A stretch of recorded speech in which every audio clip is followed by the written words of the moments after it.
My name is Anita Benefor, and I am one of the placement students for A Safer Space.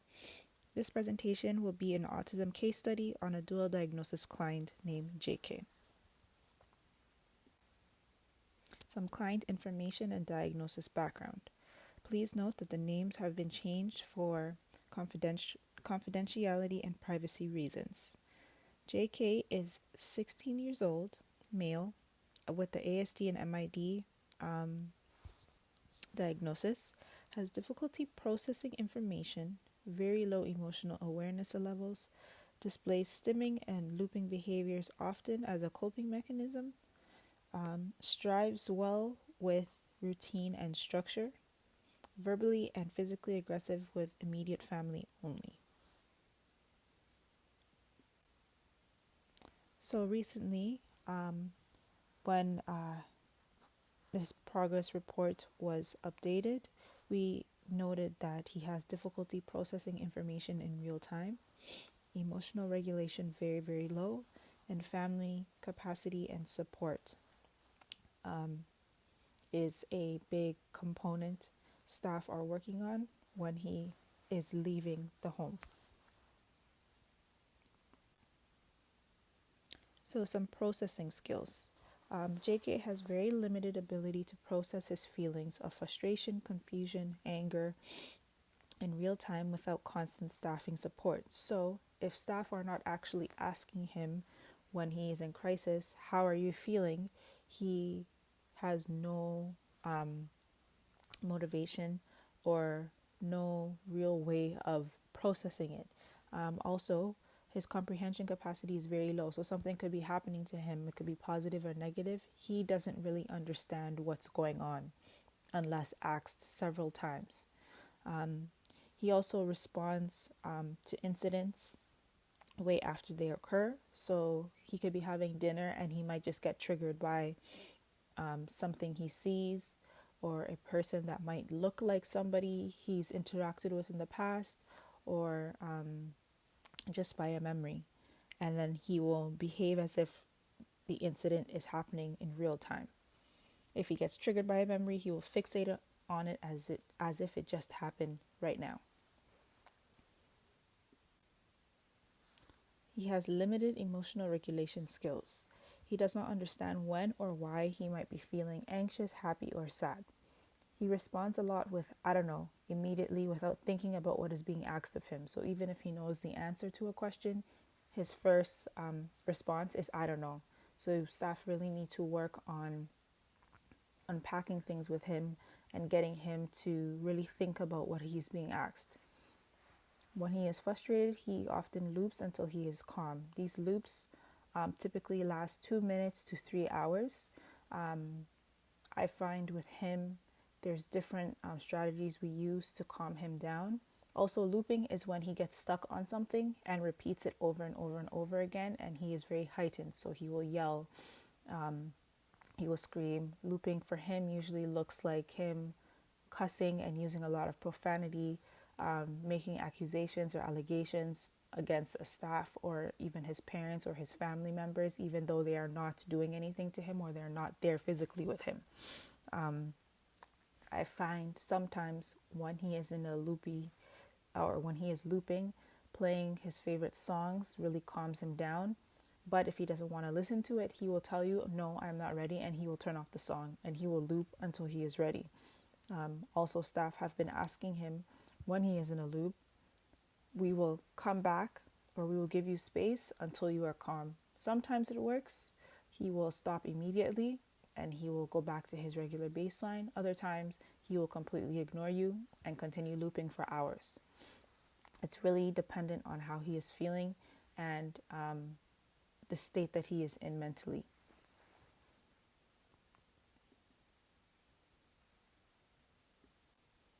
So, some of his coping mechanisms, as I just stated, were listening to music and dancing. He really enjoys listening to music. He has a playlist on his computer and on his tablet that he listens to daily. He typically listens to the same songs all the time, but he is open to listening to music from different genres, but he will again go back to his rotation of songs. Sometimes he won't even dance. He will just watch other people dance in the house while he's listening to music, but it makes him happy. He will smile. He won't say, I am happy, but you can visually see that he's in a better space. He also does yoga every morning. He does it to calm himself down or just to be at peace. I find he really does enjoy yoga. He doesn't really know how to do the stretches as well as somebody that might not be autistic, but he does typically try his best to get them down. He also loves watching world news online. It doesn't even have to be in English. It could be in his native dialect, or he will watch news from different parts of the world. So Africa, specifically, other places in Southeast Asia. So we use that sometimes as a reinforcement. If he, completes his schoolwork, or if he's nice to his mom, okay, you will get some more time to, go on YouTube and watch news. We find that's been working a lot for him. Another coping mechanism I find that he does or uses is talking to himself and asking questions out loud. Sometimes he will just blurt out something that happened months ago or in the morning at school, and he will have a full-on conversation with himself. When he is in that mode, staff typically leave him alone and let him be, and then once he gets it all out, he will then ask staff a question. So the family support and comprehension. JK is scheduled to leave the home at the end of the month. However, family has some reservations. His siblings are very excited and want him home because they miss him, but the parents are very, very scared as they have trauma from his past behaviors in the home. He has also recently made threats describing killing his mom, stabbing her with a knife, and also wanting to touch her private parts. The last visit the parents came, he was asking his mom if he could touch her private parts and attempting to aggress towards her. So she is not handling this well. She is very scared for her safety.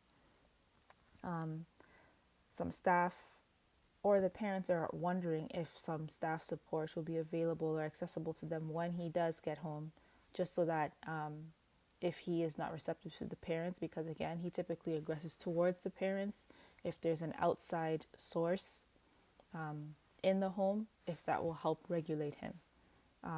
If not, they are wondering if staff can pre-record videos teaching them techniques that they use in the home so they can use on him when he returns. Some other issues with the family are cultural.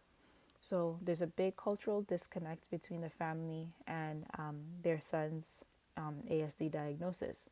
Just a few months back, his parents believed that he would be able to go to university and get married despite him being on the very low end of the spectrum. Parents haven't fully come to terms with his ASD diagnosis. We are unsure if it's because they don't understand the complexities of it, or if because of where they are from, which is Southeast Asia, there's different expectations they have of male sons, and they might be just grieving the process of accepting their son is not going to be able to do certain milestones, or the typical milestones children or youth do who aren't autistic. So culturally, being the only son and unable to carry the family name and legacy through marriage has been a hard reality for his Southeast Asian parents to digest. Family feels a sense of shame and stigma. They shared a story about, when they would go to family functions, JK would be heightened and he would start looping and he would curse at people, and, the feelings that they felt when he would do that, because not everybody maybe knew that he had this diagnosis, so they would try to keep him home to prevent him from behaving that way so that they wouldn't have to explain things to their family and friends. So those are just some of the issues family are having culturally with his ASD diagnosis. So some solutions that the team and the psychiatrist came up with are getting a family mediator that will support him when he returns home. It could be a cultural leader just because they might understand the complexities of their family dynamics and their cultural beliefs as well. Another solution staff have come up with is pre-recording interactions and strategies used while he is in crisis. Again, the family can always refer back to these videos to see what exactly we're doing, our body language, our posture when working with him, since it's on video, to help digest the information a little bit better. Sometimes saying things out loud doesn't do enough, so having that virtual support might actually really help in the home. Also, supporting mom around her fears with his return, with the home visits in the residence currently, and using positive messaging with him. So, for instance, we let him know ahead of time which family member is coming home, so he is not blindsided by that, because the past few visits he has stated he doesn't want to see mom. So we've called mom ahead of time and let her know, and she will make the decision if she wants to come to the home or not. Also telling him things like, if you are nice to mom, we can support you with more time doing yoga or more time watching news online. So this kind of builds the relationship. Also, once she does come into the home, building her interaction level or time with him. So, sitting at the table with them, telling mom to tell him, come over, have them do an activity together, just so that she loses that fear. Also, we're working on getting an extension for his stay, and we will not be letting him know the new exit date, just so that he doesn't fixate on that.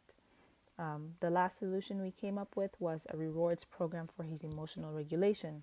So this will help him make connections to his feelings when he is happy or upset.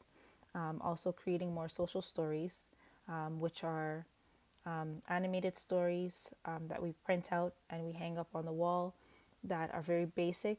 It's like a PEC program that talks about something that might be happening. So for instance, since he was scheduled to leave at the end of the month, we made a social story about his feelings and when he might be leaving and how it makes him feel, and showing little clip images of cartoons and people, just so that he can understand it at a very basic level.